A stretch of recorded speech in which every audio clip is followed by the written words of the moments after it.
I use that all the time. Next is my bone folder. Everybody knows what a bone folder is, but I just thought I'd mention it because I use it so much. My Cricut spatula. Thank you. What a good helper. Look where. So my, oh yeah, it's sharp. You gotta be careful. Sorry about that. My Cricut spatula, which needs to be cleaned, is another tool that I use a lot. And I don't use it just for my Cricut cuts. I use it for all sorts of things. Like if I get a sticker on and I want to get it off, I use this to help me get it off. Or, you know, just all kinds of little things that you need something. Look how thin that is. When you need something really thin and flat, this is my go-to tool. So don't be afraid to use your Cricut spatula for other things. You don't have to just use it with your Cricut cuts. So that's my other tool. And next is my Making Memories Distress tool. It's an edge scraper. And this little thing, I've had this for years, and I just adore this. Let me get a piece of paper and I'll show you how well it works. So, okay. It's got a little razor inside, which you can't see, but you just take the paper and you wrap like this. And see how distressed it makes the edge?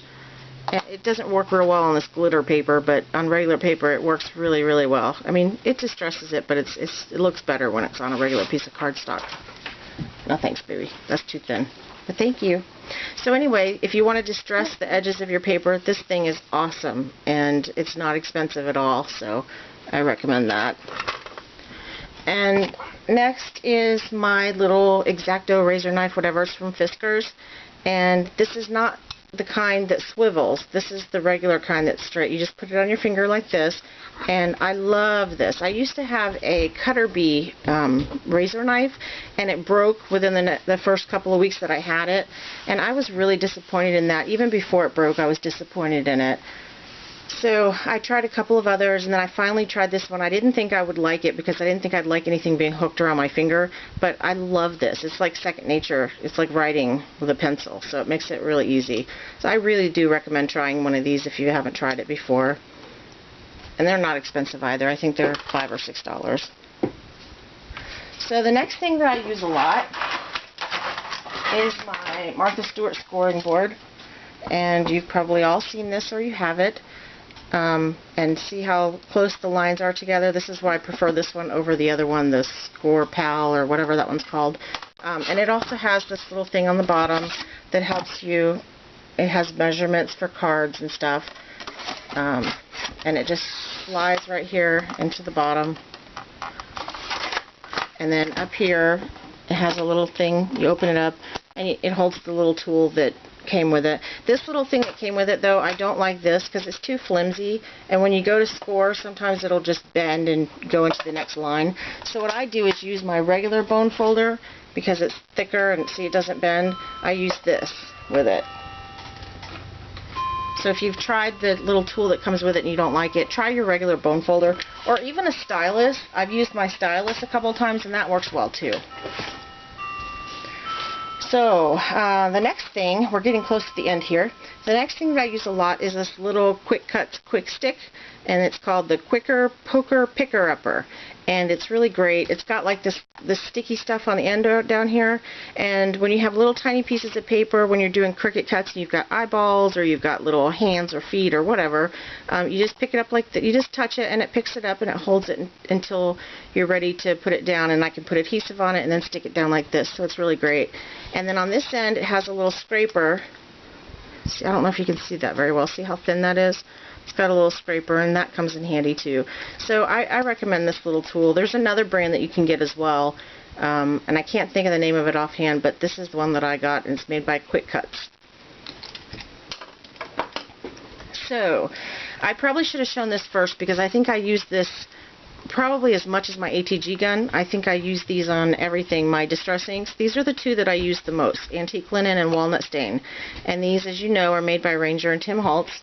And I use them with this little applicator tool by Ink Essentials. And I use the kind with the foam pads, not the kind with the felt pads. I don't care for the felt pads. But I have these little foam pads, and I don't have one of these for, I know some people have one of these for every color that they have, but I just have one, and I just take this off and change it with every color. because I don't, I don't want to pay for and try to store all of these little things. So I just have one, and it's interchangeable. So the next thing that I use a lot is my Xyron. I think it's called Xyron. I don't know if it's Xyron or Xyron, but I've always said Xyron, so I'll stick with that for now. And it's called Create a Sticker. And I actually have the big machine and the medium-sized one, but this is the one that I use the most. So when I cut out titles or little figures with my Cricut, or I have a piece of ephemera that's little, I'll stick it through here. You stick it in here, and it's 1.5 inches wide, and then you pull it out here. And when you pull it out, you just tear it off, and it's a sticker. It makes whatever you want. It makes it a sticker. So you can pick this up at Walmart. You can get it at your craft store. You can get this almost anywhere. And they have permanent and repositionable adhesive.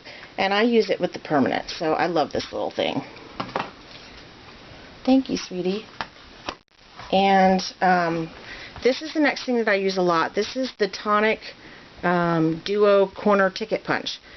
And I only use this side because I love the ticket corner. I have this little post-it note on top of this side so that I'll remember not to use that side because that's not the right one. I only bought it for the one corner, and I'll show you what it does.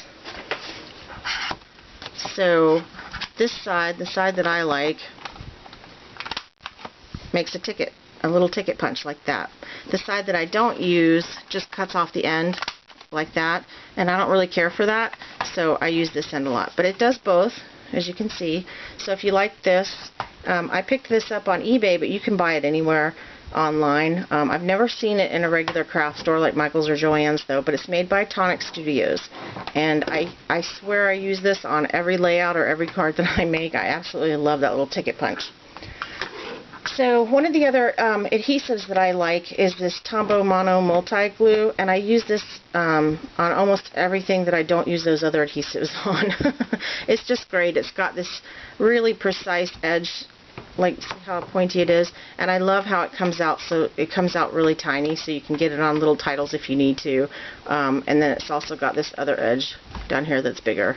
So this is another one of my favorite adhesives. Just thought I'd throw that in. And the last thing that I use a lot is my Stampin Scrub. And this is from Stampin' Up, but I bought it at Goodwill for just a couple bucks. I used to use, let's see, I used to use this one called Stampin Scrub from Paper Tray Ink, but it's smaller, and I prefer this one because it's bigger. So they're basically the same thing. They work the same way. They come out so that you can wash them. But you just, when you use your stamp, you put your cleaner on one side and you scrub it, and then you just dry it on the other side. And I use that all, every time I stamp. So either one of those works fine, but I just prefer the bigger one.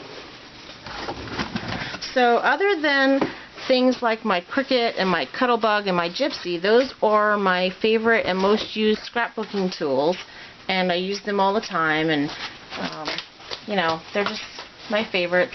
So I thought I would share those with you in response to Joan's video. So I look forward to looking at everybody else's videos to see what your favorite scrapbooking tools are. Hopefully if I've shown something that you don't have that you think you might want to try, go ahead and give it a try, and maybe I'll find something new in your video. So thanks so much for watching, and I will talk to you soon. Bye!